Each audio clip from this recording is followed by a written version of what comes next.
Good day, ladies and gentlemen, and welcome to the RTX second quarter 2025 earnings conference call. My name is Latif, and I will be your operator for today. As a reminder, this conference is being recorded for replay purposes. On the call today are Chris Calio, Chairman and Chief Executive Officer, Neil Mitchell, Chief Financial Officer, and Nathan Ware, Vice President of Investor Relations. This call is being webcast live on the internet, and there is a presentation available for download from RTX website at www.rtx.com. Please note, except where otherwise noted, the company will speak to results from continuing operations, excluding acquisition accounting adjustments and net non-recurring and/or significant items, often referred to by management as other significant items. The company also reminds listeners that the earnings and cash flow expectations and any other forward-looking statements provided in this call are subject to risk and uncertainties. RTX SEC filings, including its Forms 8K, 10Q, and 10K, provide details on important factors that could cause actual results to differ materially from those anticipated in the forward-looking statements. Once the call becomes open for questions, we ask that you limit your first round to one question per caller to give everyone the opportunity to participate.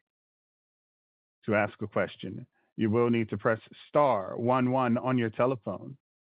You may ask further questions by reinserting yourself into the queue as time permits.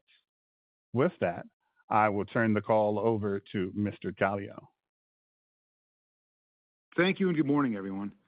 We delivered very solid results in the second quarter as we continue to execute in a dynamic operating environment.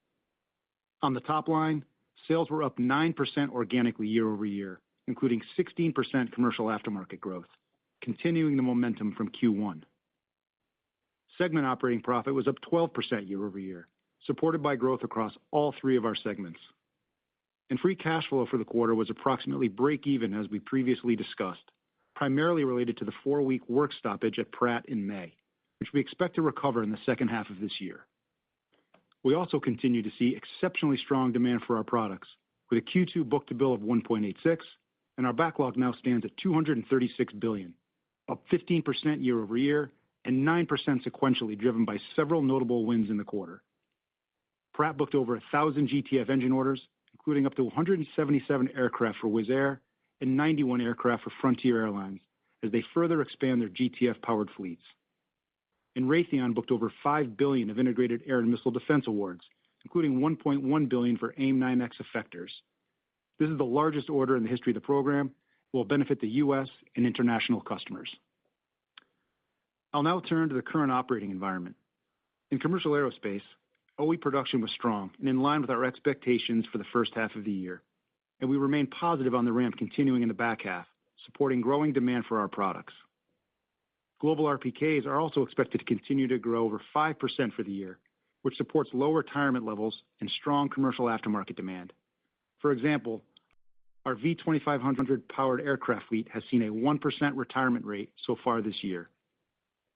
On the defense side, the growing need for air dominance is creating unprecedented demand for our core defense products across RTX. The U.S. budget reconciliation legislation that passed earlier this month contains over $150 billion for additional defense spending, with about $50 billion of funding for Golden Dome and munitions. Again, both core areas for RTX. In longer term, NATO allies have agreed to increase core defense spending to 3.5% of GDP over the next decade, with an increased focus on integrated air and missile defense. To support the growing demand across Europe, we continue to expand our regional partnerships. For example, in the quarter, Raytheon entered into an industrial cooperation agreement with the Spanish Ministry of Defense that will support the production ramp for Patriot in the local region. So overall, demand remains strong across our end markets and supports continued top-line growth across the business. On the trade front, it continues to be fluid, but our outlook on the impact of tariffs has improved for the year, as there have been some positive announcements to date, such as the UK agreement, which provides exemptions for aerospace components. We also continue to improve our ability to mitigate tariff headwinds, including optimizing material flow where possible and through pricing actions. As a result of these developments and our strong first half performance, we're increasing our adjusted sales outlook for the full year. We're also revising our adjusted EPS outlook to incorporate drop-through on the higher sales, continued cost discipline across the business, and our current assessment of tariff impacts. For free cash flow, we are maintaining our full-year outlook. Neil will take you through these details in a few minutes, but before he does, let me provide an update on the progress we're making on our strategic priorities on slide 4. First is executing on our commitments. On the GTF fleet management plan, our financial and technical outlook remains consistent with our prior comments. Isothermal forging output was up 12% versus the prior year and 10% sequentially, which supported a 22% year-over-year improvement in PW1100 MRO output this quarter, despite the Pratt work stoppage. We remain on track for over a 30% MRO output improvement for the full year, which is the key enabler to reducing AOGs in the second half. At Raytheon, the team is leveraging our core operating system to significantly increase production this year for multiple sectors, including GEM-T, Coyote, and AMRAAM. In the quarter, both GEM-T and Coyote saw output more than double year-over-year. Next is innovating for future growth. Autonomy and AI are significant parts of our RTX cross-company technology roadmap. Earlier this month, we announced a new partnership with Shield AI to integrate AI-based sensor and target recognition capabilities into select Raytheon products. This includes loitering munitions and our multispectral targeting system, which is a battle-tested sensor package that provides long-range surveillance and target tracking for a variety of munitions. Also in the quarter, Raytheon announced a collaboration with Kongsberg to co-develop subassemblies of the Ghost Eye radar. The Ghost Eye system adapts the fundamental technology of LTAMDS into a smaller 360-degree solution for advanced medium-range tracking that will detect drones, cruise missiles, and other airborne threats. This system builds on the battle-tested NASAM solution, which has 13 partner countries and over 1,000 intercepts over just the last few years. And it's another example of how we're expanding our regional partnerships in Europe. And lastly, we continue to leverage the breadth and scale of RTX. Across the company, we're implementing our proprietary data analytics and AI platform to accelerate our backlog and increase productivity across our operations. This platform is our digital backbone that connects our enterprise systems, thousands of shop floor machines, and millions of hours of product data to enable more efficient operations and smarter and faster decision-making. For example, in Collins' avionics business, our engineers are using this platform to reduce software development times by around 30%, allowing us to deliver faster and more frequent software upgrades to our customers. Shifting to the portfolio, in the quarter, we entered into an agreement to sell Collins' Simmons Precision Products business for $765 million. And yesterday, we completed the $1.8 billion sale of our actuation business. Both transactions highlight our efforts to focus and invest in our core capabilities, with proceeds to be used to further strengthen our balance sheet. Lastly, we raised our dividend by 8% in the quarter, reflecting our confidence in executing our backlog and the long-term cash generation capability of our company. With this dividend increase, we now expect to deliver $37 billion of capital to shareowners from the date of the merger through the end of this year. And we remain committed to a long-term capital return policy that includes growing our dividend and returning excess capital to shareowners. Overall, we continue to make steady progress on our key priorities, and I'm pleased with the performance and momentum through the first half of the year. With that, let me turn it over to Neil to take you through the results and our updated outlook for the full year. Neil? All right, Chris. Thanks. I'm on slide 5. In the second quarter, adjusted sales of $21.6 billion were up 9% on both an adjusted and organic basis. Growth was led by strength across all three channels, with commercial aftermarket up 16%, commercial OE up 7%, and defense up 6%. Segment operating profit of $2.7 billion was up 12%, driven by drop-through on higher volume and improved defense mix, and we saw 30 basis points of consolidated segment margin expansion. Adjusted earnings per share of $1.56 was up 11% from the prior year, driven by segment operating profit growth and a lower effective tax rate. Earnings per share included approximately 6 cents of higher tariff costs. On a GAAP basis, EPS from continuing operations was $1.22 and included 28 cents of acquisition accounting adjustments and 6 cents of restructuring and other items. As expected, free cash flow was an outflow of $72 million. This included approximately $250 million for powder metal-related compensation and $175 million related to tariff impacts. So, overall, our first half results were strong, driven by end market demand and execution across all three segments. Now let's turn to slide 6, and I'll take you through our outlook. Starting with the top line, given our strong first half performance, we are increasing our full-year adjusted sales outlook to a range of $84.75 billion to $85.5 billion, up from our prior range of $83 billion to $84 billion. This translates to between 6 and 7% organic sales growth for the year, up from our prior range of 4 to 6%. Looking at it by channel at the RTX level and adjusting for divestitures, we now expect commercial aftermarket sales to grow low teens, up from our prior outlook of around 10% growth. On the commercial OE side, sales are expected to grow high single digits year over year, up from our prior outlook of mid-single digits. And we continue to expect defense sales to grow mid-single digits across the company. On the bottom line, we continue to improve our ability to mitigate tariff headwinds, including expanding USMCA coverage, qualifying additional parts for military duty-free exemptions, and maximizing the use of free trade zones, in addition to the items that Chris mentioned. As a result, our current assessment of 2025 tariff costs, net of mitigations, is around $500 million, with approximately $125 million already incurred in the first half of the year. In addition, we see the associated cash impact to be around $600 million for the full year, again, a notable improvement. We have incorporated these impacts into our updated full-year outlook. With respect to taxes, we are pleased with several elements of the recently enacted legislation that restores the full expensing of research and development costs and maintains stability in the corporate tax rate. And we continue to expect an effective tax rate of 19.5% for the full year.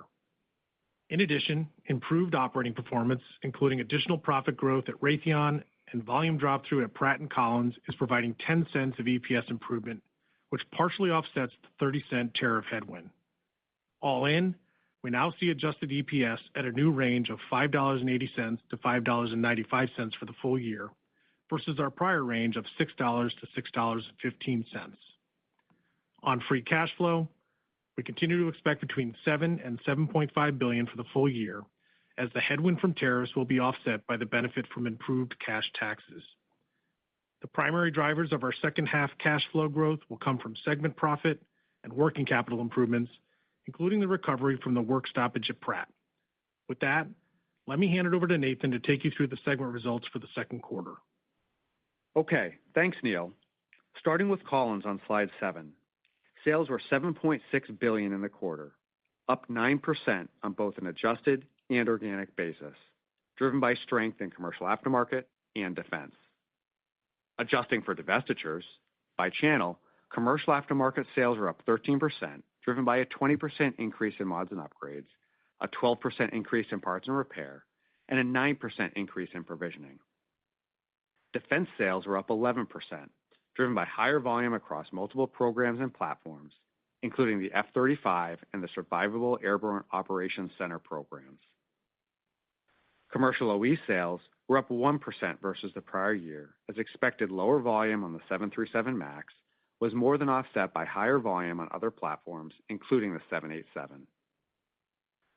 Adjusted operating profit of $1.2 billion was up $104 million versus the prior year, as drop-through on higher commercial aftermarket and defense volume, favorable defense mix, and lower R&D expense more than offset unfavorable commercial OE mix and the impact of higher tariffs across the business. Turning to Collins' full-year outlook, we now expect sales to grow mid-single digits on an adjusted basis and high single digits organically, up from our prior range of up low single digits on an adjusted basis and up mid-single digits organically, driven by strength in commercial aftermarket and defense. With respect to operating profit, we now expect growth between $275 and $350 million versus 2024, compared to our prior expectation of up between $500 and $600 million, driven by the expected impact of tariffs, which was partially offset by increased volume drop-through. Shifting to Pratt & Whitney on slide 8. Despite the impact of the 4-week work stoppage that occurred in the quarter, sales of $7.6 billion were up 12% on both an adjusted and organic basis, driven by strength in commercial aftermarket and commercial OE. Commercial aftermarket sales were up 19%, driven by higher volume in large commercial engines and favorable mix in Pratt Canada. Commercial OE sales were up 15%, driven by favorable mix in large commercial engines and higher Pratt Canada volume.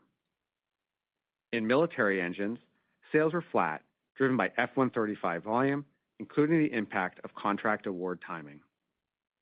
Adjusted operating profit of $608 million was up $71 million versus the prior year, as favorable commercial OE mix, drop-through on higher commercial aftermarket volume, and lower R&D expense more than offset unfavorable commercial aftermarket mix, the impact of higher tariffs across the business, and the 4-week work stoppage. Turning to Pratt's full-year outlook, we now expect sales to grow low double digits on an adjusted and organic basis, an increase from our prior range of up high single digit, driven by strength in commercial aftermarket and commercial OE mix. With respect to operating profit, we now expect growth between $200 and $275 million versus 2024, compared to our prior expectation of up between $325 and $400 million, driven by the expected impact of tariffs, partially offset by increased volume drop-through. Now turning to Raytheon on slide 9. Sales of $7 billion in the quarter were up 6% on both an adjusted and organic basis, driven by higher volume on land and air defense systems, including International Patriot and NASAMS, and higher volume on naval programs, including SPY-6 and Evolved Sea Sparrow missile. This was partially offset by expected lower development program volume within air and space defense systems. Adjusted operating profit of $809 million was up $100 million versus the prior year, driven by favorable program mix, including International Patriot and higher volume. Bookings in the quarter were $9.4 billion, resulting in a book-to-bill of 1.35 and a backlog of $63.5 billion. On a rolling 12-month basis, Raytheon's book-to-bill is 1.49. Other key awards in the quarter included over $1.2 billion for SM-3 production and approximately $650 million for SPY-6 production. Turning to Raytheon's full-year outlook, we continue to expect sales to grow low single digits on an adjusted basis and mid-single digits organically, with operating profit growth between $225 and $300 million versus 2024, up from our prior expectation of between $150 and $225 million, driven by favorable international program mix. With that, I'll hand it back over to Chris for some closing remarks. Okay, thanks, Nathan. I'm on slide 10. We have great momentum across RTX through the first half of the year. We delivered strong top and bottom line growth, and our end markets remain robust, as seen by our recent customer wins and 1.86 book-to-bill in the quarter, and our backlog now stands at $236 billion. Looking toward the second half of the year, we are focused on what we can control, executing our backlog, driving cost discipline, and investing in innovation. With that, let's open it up for questions. In the interest of time and to allow for broader participation, you are asked to limit yourself to one question. To ask a question, you will need to press star 11 on your telephone. Our first question comes from the line of Jason Gursky of Citi. Please go ahead, Jason. Hey, good morning, everybody. Good morning, Jason. Hey, Chris, I was wondering if you wouldn't spend a few minutes on Raytheon and maybe talk about the multi-year outlook here. You've had a really solid book-to-bill here over the trailing 12 months, as you just highlighted, and you also highlighted the upward pressure on budgets, both domestically and internationally, the partnerships that you're setting up in Europe for Patriot production, for example. So I'm just kind of curious when you think, based on the feedback that you're getting from customers, we might begin to see some awards flowing on some of this outlook, and how quickly you think you can convert that into revenue once you begin seeing, awards, for example, on Golden Dome.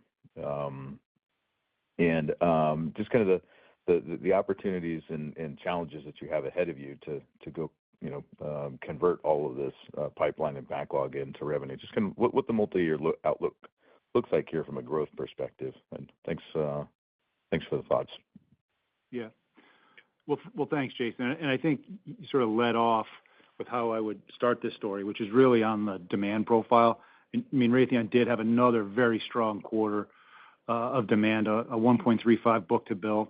If you look at their backlog, since the end of 2023, it's up about 25%. And it's in those areas, Jason, that we've said before, are really core, right? Integrated air and missile defense, effectors, sensing. You mentioned the international demand, which, again, Europe, the 3.5%, that's going to play out over the next decade or so. We continue to see strong demand in the MENA region and Asia Pacific, given the Indo-PACOM, threat. If you just think also just about reconciliation, you mentioned it, $25 billion for Golden Dome, another $25 billion for effectors.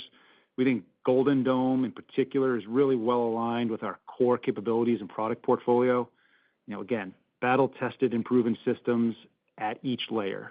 Think Patriot, NASAMS, Coyote, additional levels of potential protection on the coast with our TPY-2 radar and the long-range SM-3s.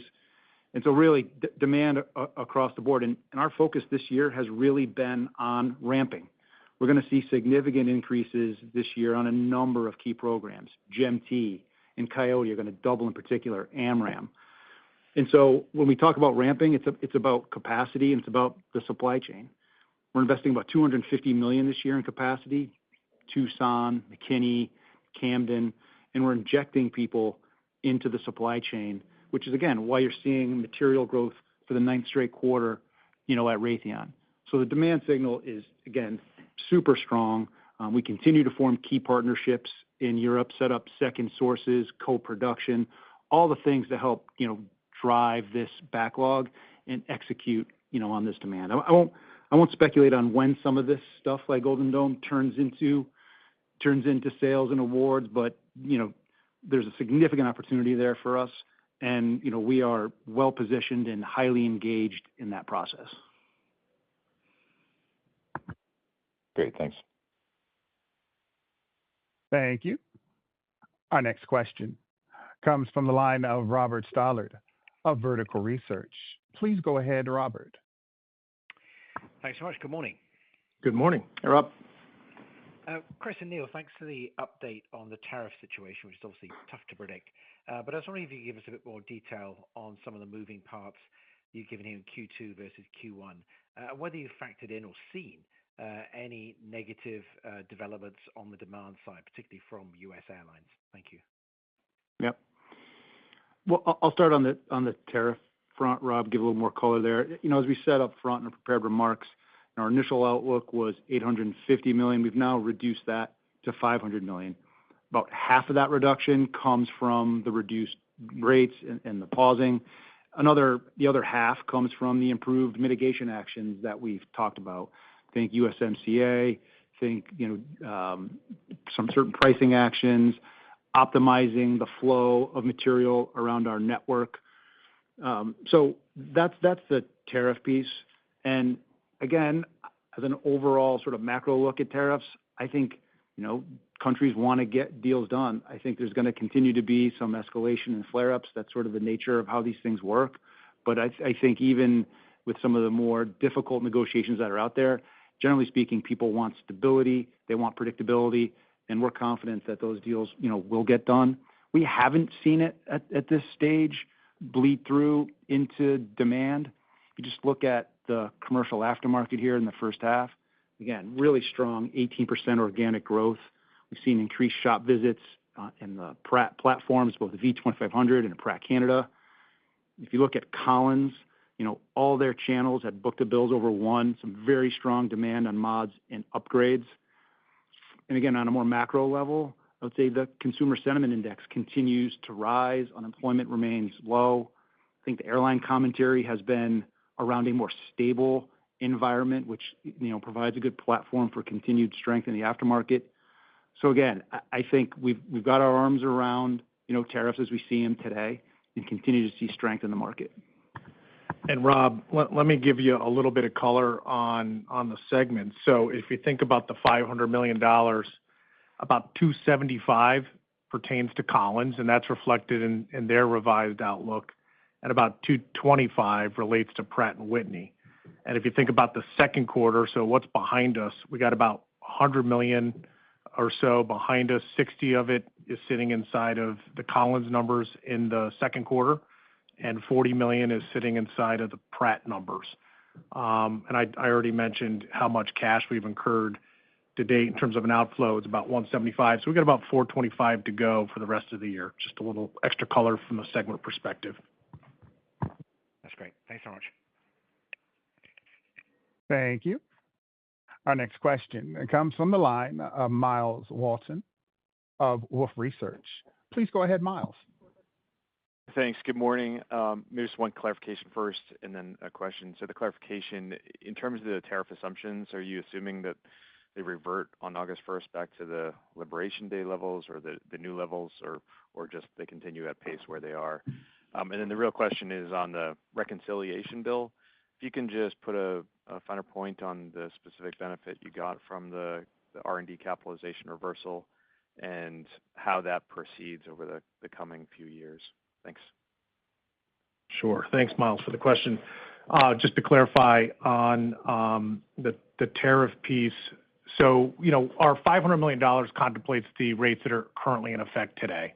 So we haven't contemplated something going up on August 1st or anything that might transpire after that. However, I'll make a couple of comments on that. The first is, should rates change, go up, we'll probably see about a couple of months of that hit the income statement. The rest would sit in inventory at the end of the year. We think that between the way we're looking at the year in terms of our risks and opportunities, as well as the range we provided on the earnings per share, we'd be able to absorb that. I would say the same thing on the free cash flow side. So that's why we've got a range around those two particular metrics. And, as we sit here today, there's still a lot to learn over the next couple of months, and we'll be monitoring that. And of course, as Chris just said, we're working our mitigations to continue to offset any additional headwind that might come. On the tax side, again, pleased to see the permanent restoration of R&D in particular. As you all know, the tax rules are very complicated. So we're dealing with a number of provisions that are embedded in that legislation. We do see a little bit of income statement headwind this year. We're offsetting that with some other operational tax items for the year, so no net impact there, keeping our effective tax rate at 19.5%. On the cash side, as you probably all know, this bill was effective as of the beginning of 2025. And so, again, a lot of complexities there. We do expect a cash benefit to come this year. It's fairly moderate. It probably accounts for 25-30% of the offset to the tariff headwind that we're seeing this year. But we'll expect that to continue to be a benefit going forward in 26, 7, and 8 as we continue to work through the varying provisions of that bill, including the capitalization versus expensing of research and development and how we handle that, and the interplay with some corporate alternative minimum taxes. So very complex, but big picture, it's favorable. Great to see the corporate tax rate maintained at 21%. I think that's really important for American companies to maintain our competitive global edge. And, we're continuing to invest research and development here in the United States as well as capital. And we get a bonus deduction for that as well from the provision. So all good. And you'll see that in the numbers as we get into next year. All right. Thank you. Thank you. Our next question comes from the line of Scott Deuschle of Deutsche Bank. Your line is open, Scott. Hey, good morning. Morning, Scott. Hey, Scott. Sorry to ask another question on tariffs, but Neil, should we expect the net impact of tariffs to decline in 2026 relative to 2025, assuming these current rates hold? And then does that net impact decline more for cash than it does for EBIT as you go into next year? Scott, thanks for the question. I don't want to get too far ahead of us for 26, but what I will tell you is that, we're continuing to aggressively work the mitigation strategies here. We've been very successful in identifying opportunities to qualify more of our imports under the USMCA provisions, military duty-free exemptions, putting bonds in place for goods that get re-exported. So I think we have a number of things. Chris alluded to, some of the pricing actions as well. Right now I would say, we've made good progress there, and I'm seeing good traction. Don't want to put a number on it today, but our intent here is to continue to aggressively mitigate these headwinds so that we don't see a larger year-over-year headwind coming into 26. Thank you. You're welcome. Thank you. Our next question comes from the line of Sheila Kahyaoglu of Jefferies. Please go ahead, Sheila. Good morning, guys, and thank you so much. Maybe we could talk about the core business because it performed very well at Pratt. So the guidance is now double-digit aftermarket growth for Pratt after 24% in H1 implies a steep deceleration. How are we thinking about aftermarket, whether it's spares, work scopes, the 22% MRO output on GTF despite the strike? And I think you mentioned V2500 retirements at 1% year to date. So maybe just based on GE commentary last week, they're extending their shop visit peak as well. How are you thinking about volume, profit drop through on the two large commercial engine programs? Hey, good morning, Sheila.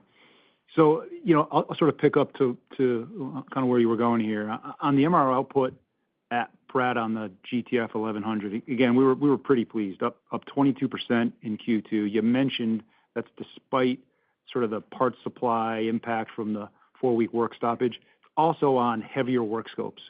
So feel good about that output. And that's key, obviously, to continuing to move the AOGs down here in the second half of the year. On the V2500, continue to see sort of strength in that program.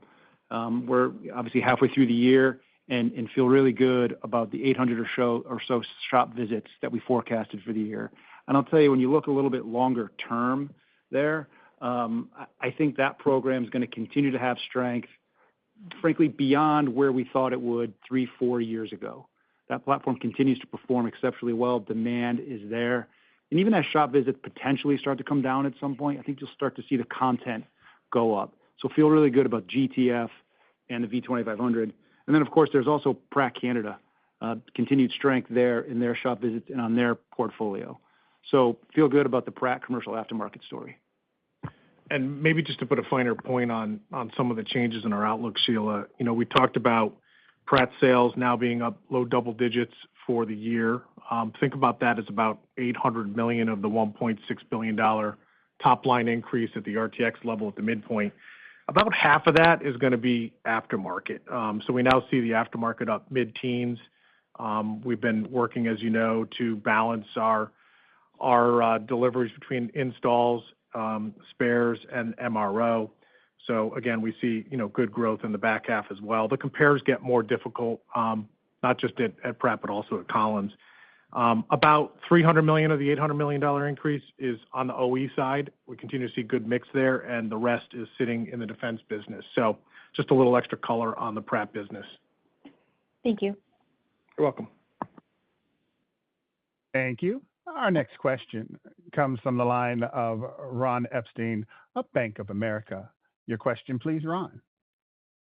Yeah, hey, good morning, guys. Can you speak a little bit about what you're seeing in OE production rates? It does seem we're starting to see some stability and lift in the Boeing narrow body rates and wide body rates. And, what are you seeing on your end? And then on the Airbus side, it seems like A350 is still kind of, challenged. And, what's that mean for Collins and what's going on with A320? Ron, let me start maybe a little bit, and then Chris can pile on. At Collins, 1% OE growth here in the second quarter. We expected the first half of the year to be a little bit lighter. The compares get a lot easier as we get into, the second half of the year, particularly because we're overcoming the Boeing strike from last year. So at Collins, we're encouraged by the ramp that we're seeing there. We're expecting a little bit of mixed headwind, as the wide bodies, 787 in particular, as you all know, the story there. Ramps up in the second half. But I would say, just to put a little color on the Collins segment, I just did Pratt. We see about $800 million of sales uplift in our outlook. About $200 million of that is on the OE side because of that strength that we're seeing on the ramp side. Another 250 is in the aftermarket, just to keep going here, and the rest is in defense. We had a really strong start to the year for the Collins defense business. Chris, anything you want to add? I would just agree with your overall sentiment, Ron, which is I think we are seeing stability in the rates at Boeing. They continue to grow with the focus there on the production system. So that's great. And for Collins, it's just making sure that we stay out of their way and continue to deliver at the rates that they need, making sure that we got the supply chain in place on some of the constrained material. Again, as we've said before in the past, we've got capacity for much higher rates. So this will just come down to making sure we've got the material where we need it, when we need it, but feel good about that. And then on the A320, again, agree, continue to ramp there, as well, Ron. We had the work stoppage, of course, which impacted, a little bit here in the quarter. But again, think we're going to make that up in the balance of the year. And on the engine side, it really is still about allocating material between MRO and production. And we work closely with Airbus in doing that because we've got to make sure that we balance the continued ramp there, especially as it relates to structural castings and isothermal forgings, with what we need on the MRO side, because, again, got to continue to support that fleet and move the AOGs down here in the second half of the year, which is our plan. Gotcha. Thank you. Welcome. Thank you. Our next question comes from the line of Seth Seifman of J.P. Morgan. Your line is open, Seth. Hey, thanks very much, and good morning. Morning, Seth. Chris, I was wondering, there's been some reports in the press about upgrades at the FAA and the role that RTX might play in that. I was wondering if you could help us out in terms of how to think about that opportunity. Yeah, absolutely, Seth. And, good morning. FAA modernization, I think, is something that's pretty critical. I think that's a bipartisan sort of agreement. We were pleased to see the funding that was in the reconciliation bill, the $12.5 billion, which I think is a pretty good down payment on what you're going to need to overhaul the air traffic system. Again, we play in some very specific areas in there. We've got very strong market share on the radars that are installed, and so there's an opportunity there. There's also an opportunity on just the automation that goes into the towers and whatnot, where we have a very strong position. So again, working with the FAA on modernizing and upgrading those systems. And then again, there's an opportunity, I think, on the aircraft equipage side. As you know, Collins has a number of packages there that help with ground control and other things that happen on the runway. So these are all opportunities, I think, that I'd put into the FAA modernization bucket. Again, a big opportunity for Collins. Great. Thanks very much. Thank you. Our next question comes from the line of Peter Arment of Baird. Please go ahead, Peter. Yeah, good morning, Chris, Neil, Nathan. Hey, Peter. Chris, Peter. maybe circling back to the big picture questions on sort of where we're going with kind of related to Golden Dome and missile defense activities. There's obviously in the most recent budget request, we saw a big step up for PAC-3 missile procurements, and I was just thinking about the knock-on effects for LTAMs. How do we think about the longer-term production output there? As we see a big ramp, or are there any impacts there? Peter, was a little bit choppy. I think you were asking me about effector production on Patriot. Is that where you were going? Yeah, Golden Dome? If there's any changes with LTAMs, just related to that. Yeah, sure. Well, look, as it relates to just Golden Dome, I think, Patriot, we believe, is going to be a very important part of that, especially if you want to make a significant impact over the next 2 to 3 years. I think there are opportunities to take, Patriots that are potentially in inventory today, deploy those as part of the Golden Dome architecture. And of course, we'd have to go and then, backfill those. And you're seeing Patriot demand all across Europe as well. There's been some recent reporting, there. And again, I think that presents an opportunity for Raytheon. And then on LTAMs, Again, we were really pleased to achieve Milestone C earlier this year, initiating the production phase there. We've delivered about 6 to the U.S. government, and the Army has plans to procure many more over the next decade or so. And I think the critical thing there about LTAMDS is the integration potential it has with Patriot. You've got 19 Patriot countries out there today, leveraging their investment, leveraging the upgrade that they've made by integrating LTAMDS with Patriot. I think it'd be pretty powerful. Appreciate it. Thank you. Our next question comes from the line of Kristine Liwag of Morgan Stanley. Please go ahead, Kristine. Hey, morning, Chris, Neil, and Nathan.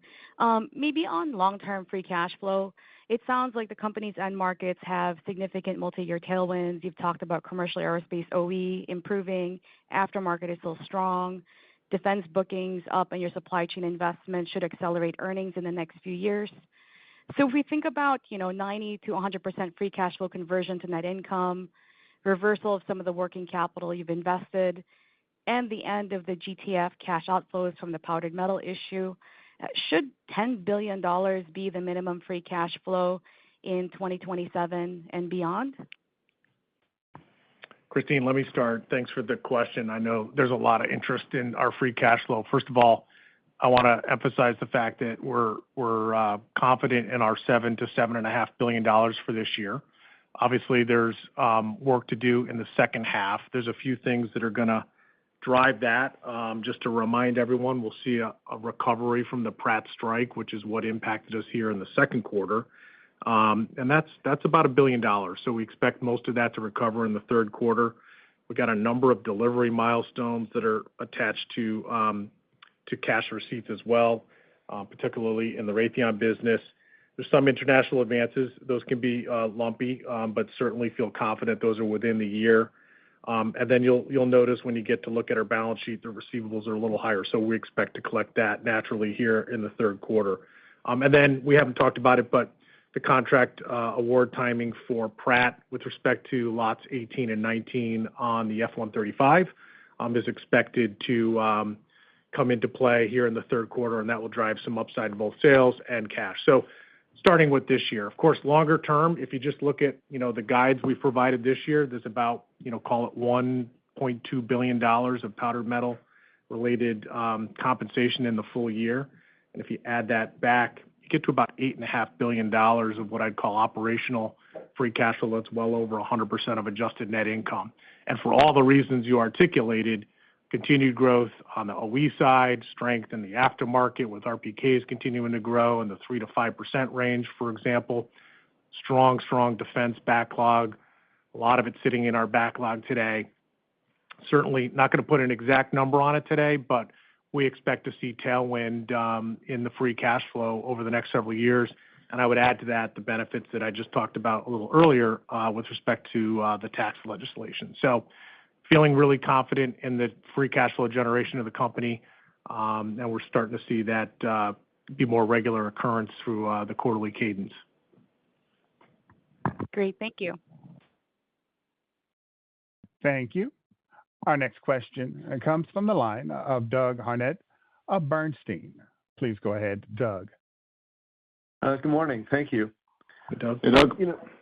This quarter was a very good quarter for Raytheon margins, and some time back you had a goal of getting those margins up to 12+%, and this was close.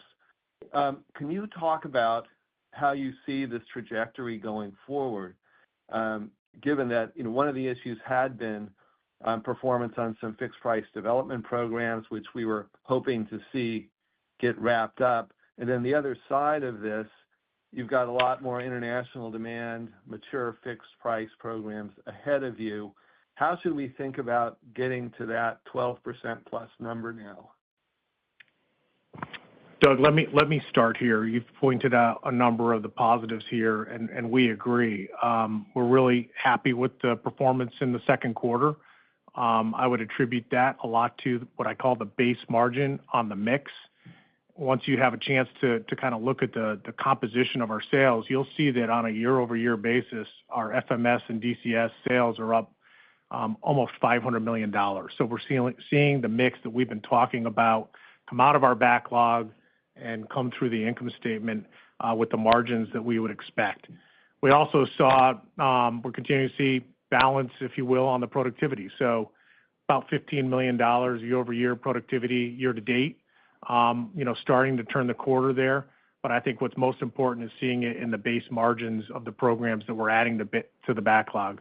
The other important point is in our backlog, you'll note that the foreign composition is up 2 points year-over-year. So again, with the new orders that we're adding, we're seeing it come in with higher margins. So I'd say those bids are being put out there, contemplating the current cost structure for products that are right in our wheelhouse and we know how to execute on, and the supply chain continues to improve. So all of those create tailwind and will get us, on that journey, to the 12+% margins that we see Raytheon at.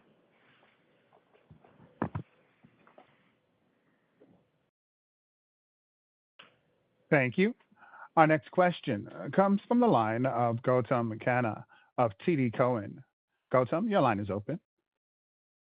Yeah, thank you.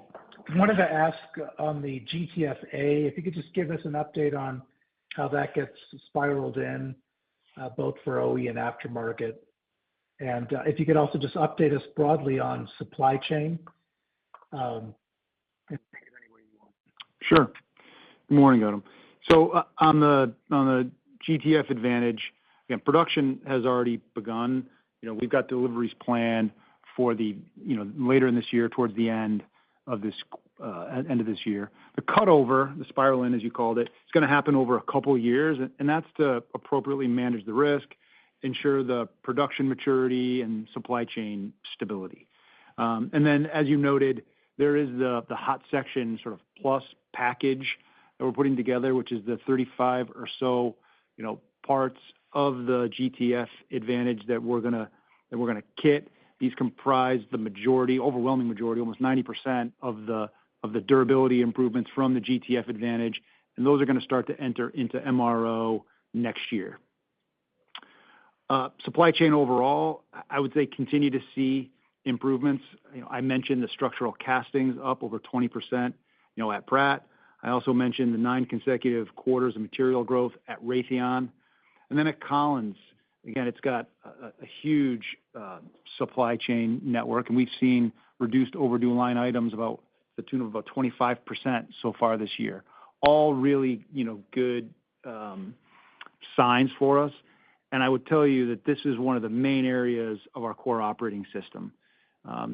Sitting side by side with our suppliers, making sure they understand our demand, making sure that if there are producibility, changes that we can make, if there are specification changes that we can make, whatever we can do to sort of help drive throughput in our supply chain are things that core has been really instrumental in helping us get to this level of stability.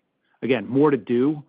We continue to have ramp up, as I said before, on GTF MRO in the back half of the year. You heard Neil talk about some of the OE growth that we're seeing. So again, we're not taking our foot by any measure off the pedal. There's a lot to do there, but feel good about the progress so far in the first half of the year.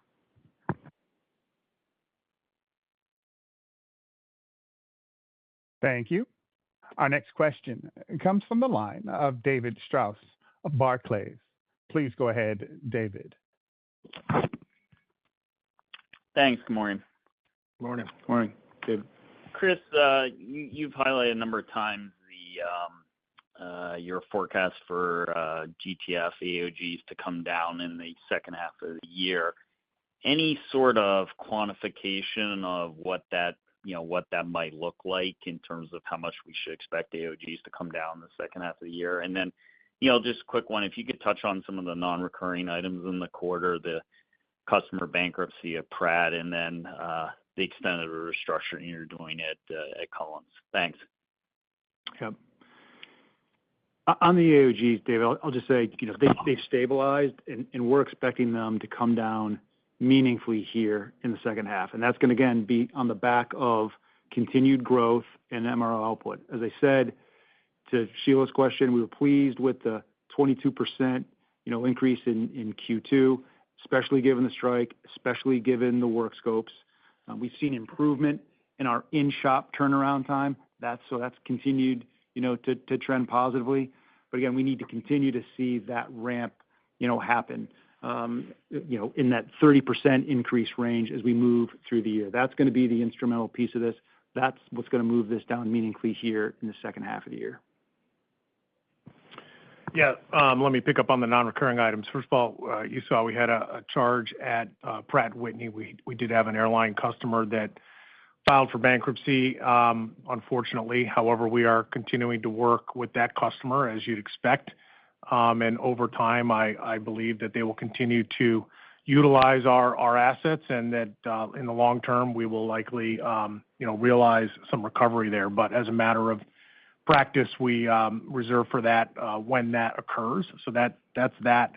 With respect to Collins, you probably saw in the first quarter we had a fairly sizable restructuring charge. We're continuing our actions there. There's a broader effort at Collins to undergo some significant transformation. As you know, brought a lot of companies together to create Collins, and we've done a lot of work, but there's still more to do. And that work gets harder and harder and more invasive as it relates to footprint and the like. But, right-sizing the business, right-sizing the back office, reducing our footprint, increasing our automation, those are all projects that Collins is aggressively undertaking right now. And so you saw the first part of the restructuring, which was largely headcount related. And as we continue to work through that, I suspect there'll be some others too, but not going to get ahead of the team there. But pleased to see what they're focused on right now.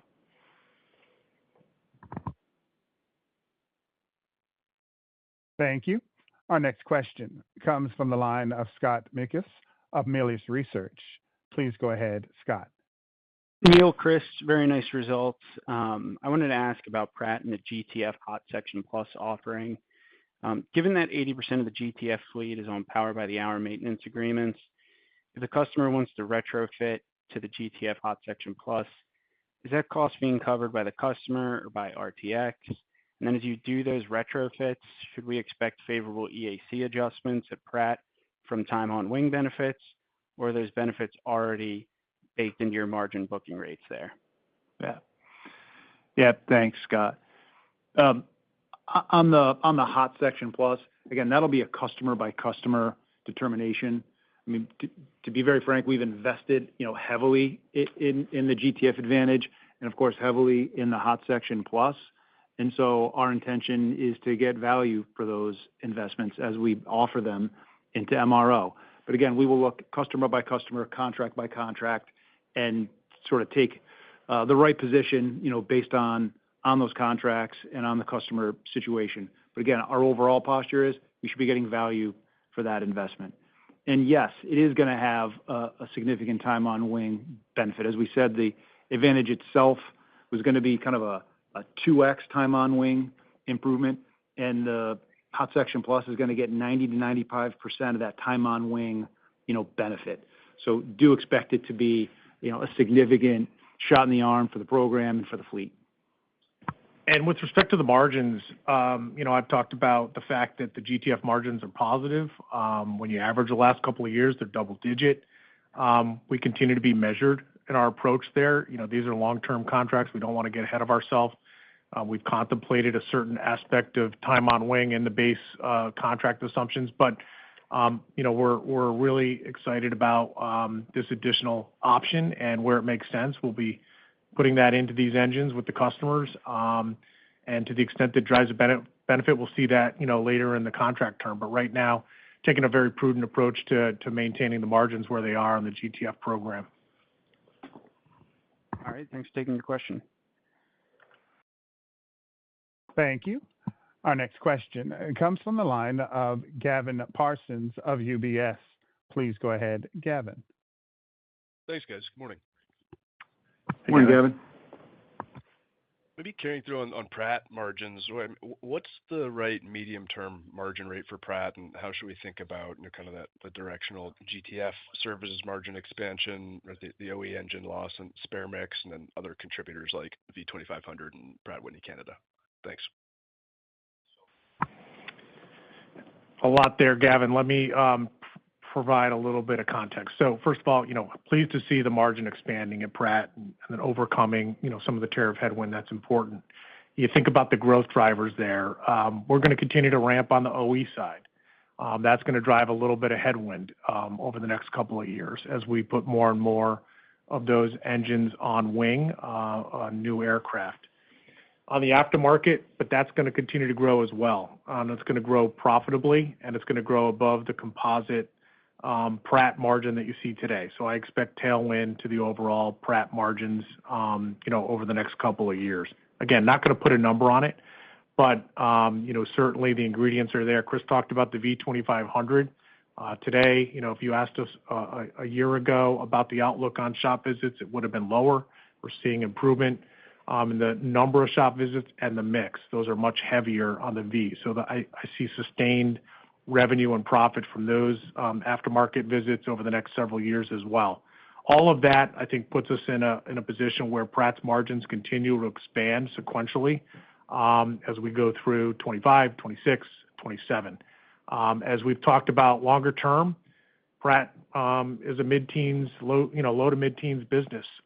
We've seen those kinds of margins in the past. We've gotten a lot of our engineering and development behind us with respect to the GTF Advantage that will start to shift to other, priorities. However, the ingredients are there for a growing aftermarket. And don't forget about Pratt Canada and the military engine business, both very profitable, well above where the Pratt composite margin is today, and those will continue to grow in volume as well, contributing to improved margins in the Pratt business. So all the right ingredients, and feeling, really confident about the GTF Advantage, which will continue to grow and start to overtake that V2500 as those volumes come down late in the decade. Great. Thank you. Thank you. Our next question comes from the line of Noah Poponak of Goldman Sachs. Please go ahead, Noah. Hey, good morning, everyone.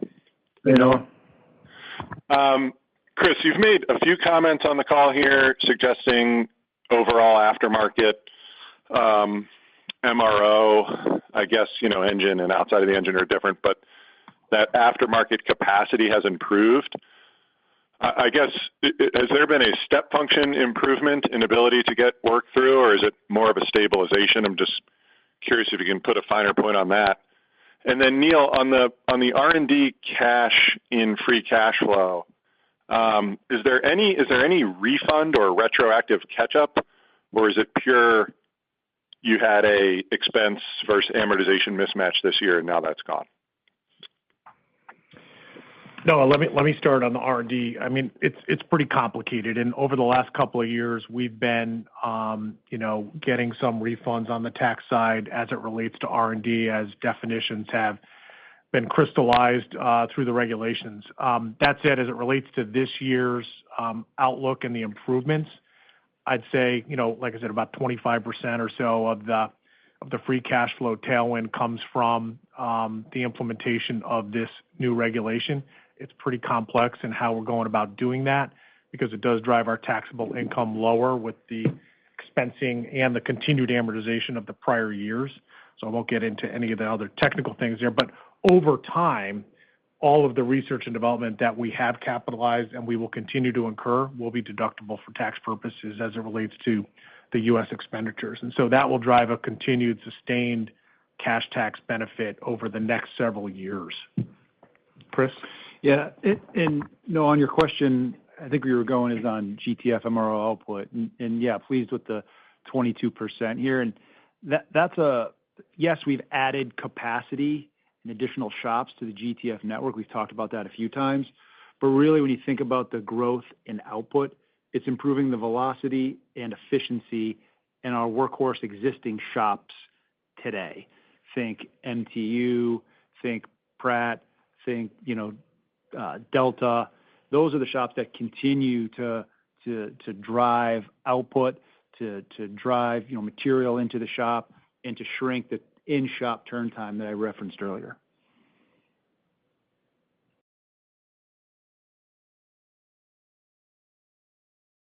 Thank you. With that, I would now like to turn the conference back to Nathan Ware.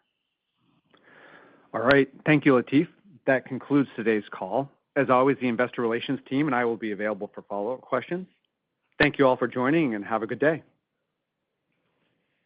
This now concludes today's conference. You may now disconnect.